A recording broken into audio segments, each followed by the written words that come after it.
Hello food lovers, welcome to our channel. నేను మీ రాణి ఎర్రంశెట్టి.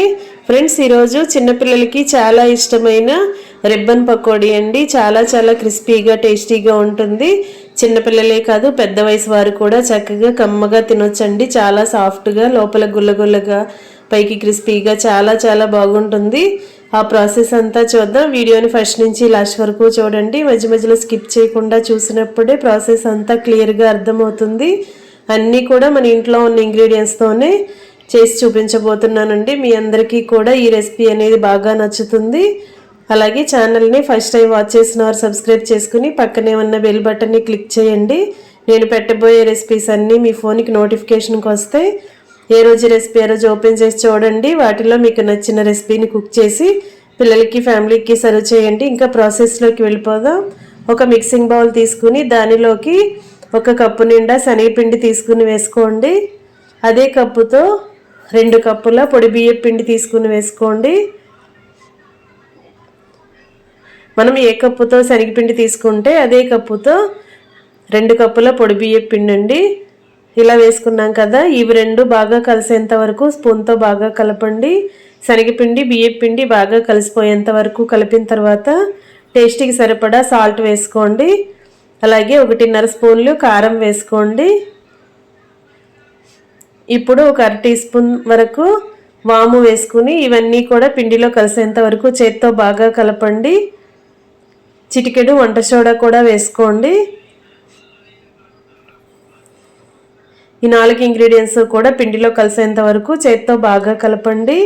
ఇప్పుడు 2 table స్పూన్లు ఆయిల్ని ఒక గిన్నెలో పోసుకుని స్టవ్ మీద పెట్టుకుని ఆయిల్ని బాగా కాగించి అలా 2 టేబుల్ స్పూన్ల ఆయిల్ కూడా పిండిలో వేసుకున్న తర్వాత కాచి చల్లార్చిన పాలండి ఇవి.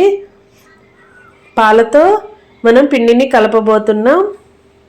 పచ్చి పాలైనా యూజ్ చేసుకోవచ్చు, లేదంటే కాగిన పాలైనా పర్లేదు.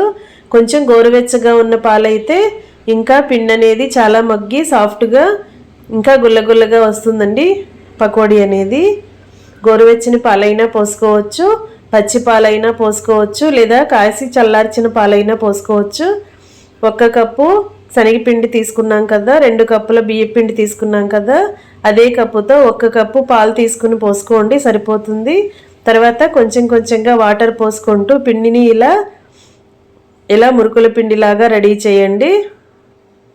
ఇప్పుడు ఒక పేపర్కి ప్యాకింగ్ కవర్ కానీ, ఆయిల్ ప్యాకెట్స్ కవర్ కానీ, బటర్ పేపర్ కానీ తీసుకుని దానిపైన ఇలా ఆయిల్ని అప్లై చేయండి.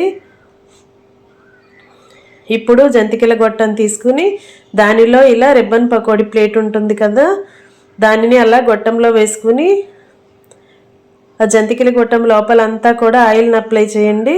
ఇప్పుడు కలిపి పెట్టుకున్న పిండి ముద్ద నుంచి కొంచెంగా పిండిని తీసుకుని అలా మనం తీసుకున్న గొట్టం సైజుని బట్టి పిండి అనేది లోపలికి పెట్టండి.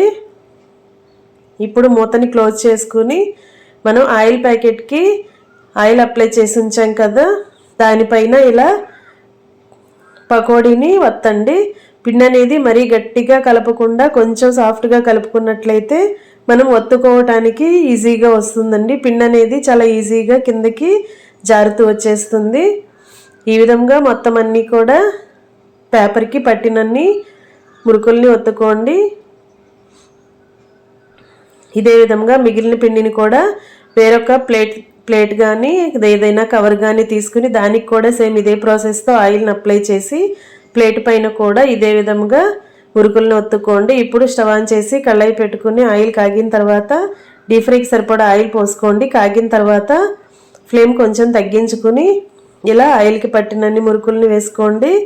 రిబ్బన్ పకోడీని ఆయిల్లో డైరెక్ట్గా వేయాలి అంటే కొత్తగా వంట నేర్చుకునే పిల్లలైతే చేతులు కాలుతాయని భయపడుతూ ఉంటారు. అలాంటి వారు ఇలా పేపర్ కవర్స్ మీద, ఆయిల్ ప్యాకెట్స్ మీద ముందుగా ఒత్తుకుని తర్వాత ఆయిల్లో ఇలా చిన్న చిన్న ముక్కలుగా కట్ చేసి వేసుకోవచ్చండి. చాలా సింపుల్గా టేస్టీగా కరకరలాడే రిబ్బన్ పకోడీ రెడీ అయిపోద్ది.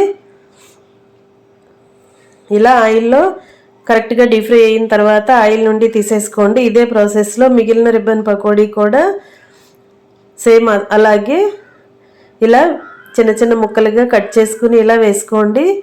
ఒకేసారి మొత్తం అంతా కూడా ఆయిల్లో వేసుకున్నామంటే అన్నీ కరెక్ట్గా ఫ్రై అవ్వండి, ములగవు, ఆయిల్లో ములగవు.